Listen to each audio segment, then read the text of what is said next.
یہ اپنے ارد گرد صفائی رکھا کرو یار، صفائی نصف ایمان ہے۔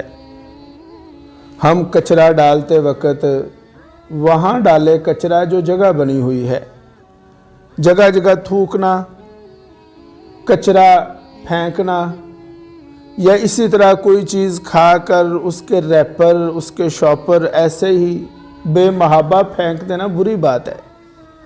ہمیں اس بات کا خیال رکھنا چاہیے۔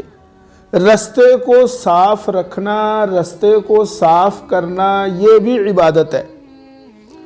چنانچہ حضور صلی اللہ علیہ وسلم نے ارشاد فرمایا کہ ایک شخص جا رہا تھا، اس نے راستے میں دیکھا کہ ایک کانٹے دار ٹہنی پڑی ہوئی ہے۔